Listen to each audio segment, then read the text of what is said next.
ലോകം ഒരു സമുദ്രം പോലെ കാണപ്പെട്ടു എന്നാണ് കവി പുത്തൻകാവ് മാത്തൻതരകൻ 99-ലെ പ്രളയത്തെക്കുറിച്ച് ആത്മകഥയിൽ കുറിച്ചിട്ടത്. തകഴി ശിവശങ്കരപ്പിള്ളയുടെ വെള്ളപ്പൊക്കത്തിൽ, കാക്കനാടൻ്റെ ഒറോത തുടങ്ങിയ കൃതികളും NN പിള്ളയുടെ കുടുംബയോഗം എന്ന നാടകവും 99-ലെ പ്രളയത്തെ അടയാളപ്പെടുത്തുന്നുണ്ട്. ദിവസങ്ങൾ നീണ്ട തുടർച്ചയായ മഴയിൽ സമുദ്രനിരപ്പിലുള്ള സ്ഥലങ്ങളിൽ വെള്ളം കയറിയത് അത്ഭുതമില്ല. മധ്യകേരളത്തിലെ ജില്ലകൾ എല്ലാം തന്നെ വെള്ളത്തിനടിയിൽ പൂർണ്ണമായി മുങ്ങി. എന്നാൽ സമുദ്രനിരപ്പിൽ നിന്നും 5000 അടി മുകളിൽ ബ്രിട്ടീഷുകാർക്ക് സന്തോഷത്തോടെ താമസിക്കാൻ തമിഴനെയും മലയാളിയെയും പണിയെടുപ്പിച്ച് കെട്ടിപ്പൊക്കിയ മൂന്നാർ എന്ന സ്വപ്നനഗരം ഈ പ്രളയത്തിലാണ് കുത്തിയൊലിച്ചു പോയത്. ഇംഗ്ലീഷ് കലണ്ടർ പ്രകാരം 1924 ജൂലൈ 16-നാണ് മഴ ആരംഭിച്ചത്.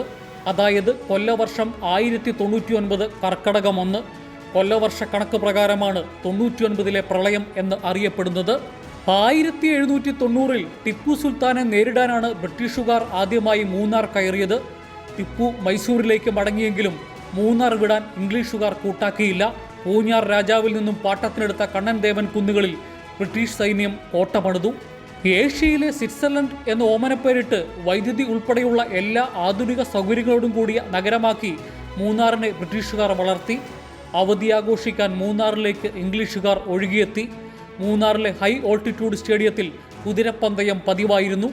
1902-ൽ മൂന്നാറിൽ ഇംഗ്ലീഷുകാർ മോണോറെയിൽ സ്ഥാപിക്കുമ്പോൾ ഇന്ത്യയിലെ മഹാനഗരങ്ങളിൽ പോലും അത്തരം സൗകര്യങ്ങൾ ഉണ്ടായിരുന്നില്ല.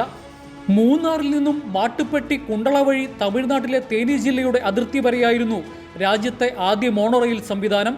ഈ സ്വപ്ന നഗരത്തെ ഉൾപ്പെടെയാണ് 99-ലെ പ്രളയം തകർത്തത്. 2018-ലെ പ്രളയത്തിൽ മൂന്നാറിലെ പെരിയവരൈ പാലം തകർന്നത് പുനർനിർമ്മിക്കാൻ ട്രെഞ്ചിങ് നടത്തിയപ്പോൾ തൊഴിലാളികൾക്ക് ഈ മോണോറെയിലിൻ്റെ ഒരു ചക്രം ലഭിച്ചിരുന്നു.